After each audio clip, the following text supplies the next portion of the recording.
Today's story about a donation of real estate is apropos to examples that I give a lot, where the donor lives in one state, the property is in another state, and the nonprofit receiving the proceeds is in yet another state. So these donations happen all over the country for all nonprofits. Bruce, what is this one all about? Well, that's a good introduction, Cami, and let me just say that Realty Gift Fund, which is a national nonprofit, very small in terms of number of people, super efficient. We have, all the parts that we need to do, is almost as much capacity as you could ever throw at us.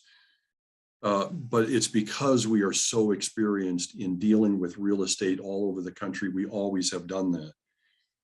And you and I have talked in the past about how certain nonprofits might say, oh, yes, we have taken gifts of real estate. And just as, you're in Florida, let's just say the nonprofit is in Miami. And a donor in the community walks in and says, I'd like to give you my home, my investment home, loaded up with capital gain taxes and all that. It'd be very efficient for me to just gift the asset to you. And, it's literally within 10 blocks of the headquarters of the nonprofit. No debt, no big issues, hire a broker, sell the property, done. The nonprofit can do that and they don't need Realty Gift Fund, okay? Where nonprofits get in trouble or they get stuck is when what's being offered to them is really outside of their capabilities. And one of those boundaries outside of their capabilities is geographic, right? So this little story is a simple story about a very modest gift. And I love these modest gifts because you and I have talked about this before. This is a piece of residential land in a small community south of Tucson that's probably within 10 miles of the Mexican border. Beautiful community on a river. We've had a lot of rain in the Southwest this past summer, green like Ireland.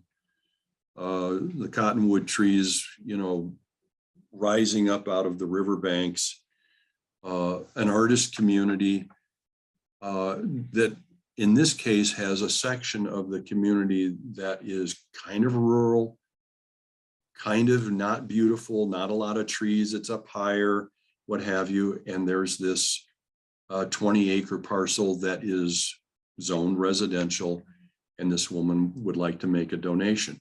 Its value at best is $200,000, okay? This is not a $6 million gift like we sometimes do. Our average gift this year is on track to be $1 million. This is a $200,000 something.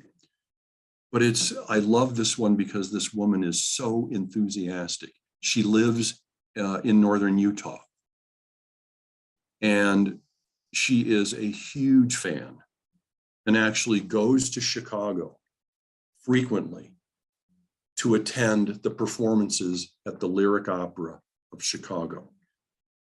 Jay and I, who have created Realty Gift Fund, are from Chicago. We know the Lyric Opera and the importance of it to that beautiful city. And so here is an example of a nonprofit that has very smart people working for it, who could take a gift of real estate if it maybe were in the boundaries of the Chicago boundaries and kind of simple, right? But here are the donors in Utah, and the property is in Tubac, Arizona, population, 850 people. Where are the buyers for a 20-acre piece of land? We have said we don't care who the buyers are in this case. We are going to accept your gift, Cheryl, and we're going to own it as long as we have to get the best value we can from a sale so that we can benefit a nonprofit that we know because we grew up in Chicago And it's just a deal that these guys who we have talked to on numerous occasions at the Lyric Opera, very smart people, just are uncomfortable doing. That is Realty Gift Fund's role. Okay. We do it Now, very efficiently, you know, as we've told you. So the Lyric Opera is going to get the bulk of what we sell this property for. Now, where did Cheryl come from? Did the Lyric Opera actually put out a request looking for real estate? How'd she find you? No, this is a typical case, Cammie, of a nonprofit that is very good at its fundraising. You know, I really have a great admiration and know a lot of people who are in the fundraising business, and they do something I can't do.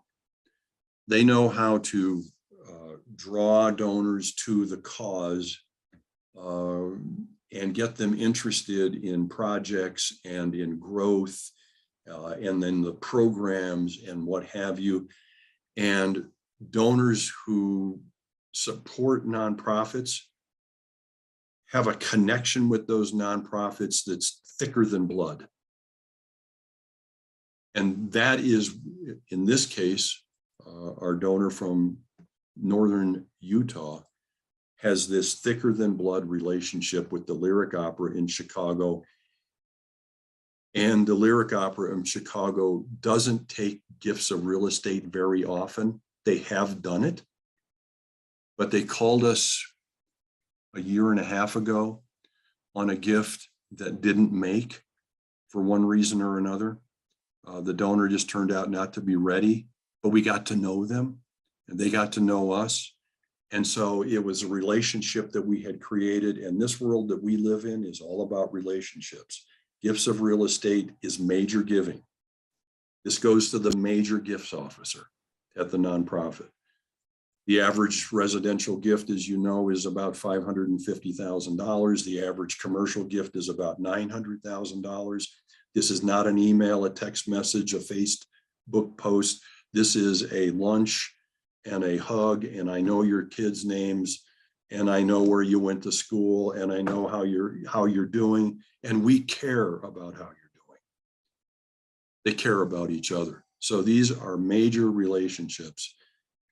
And the Lyric Opera made a good call.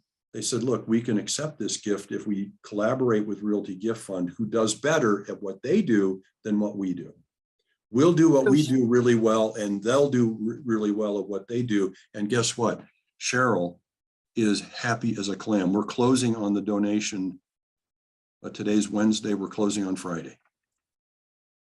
And by closing, you mean you're accepting the gift, because as our viewers know, the donation of real estate is a two-step process. There's the donation to Realty Gift Fund, and then there's Realty Gift Fund selling it to the end user, which then provides the funding to the nonprofit world. So You're right.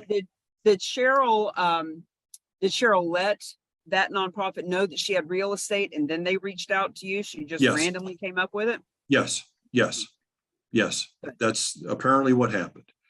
Well, you know, although I'm quite certain that the Lyric Opera lets its donors know that they accept gifts of real estate. So Cheryl bit on that fly and said, I'd like to learn more.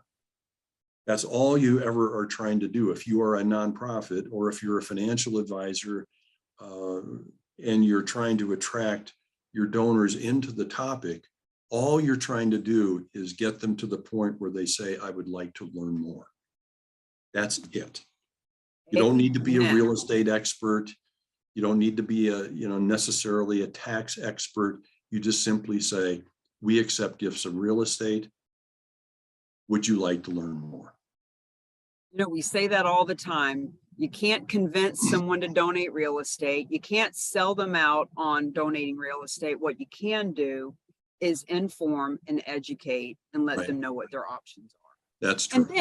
And then you have Realty Gift Fund and the Real Agents of Change that can come in and help you with all the different processes. So yet another great case study.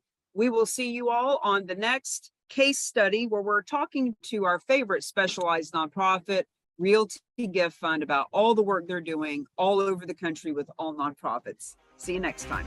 Thanks, Kim.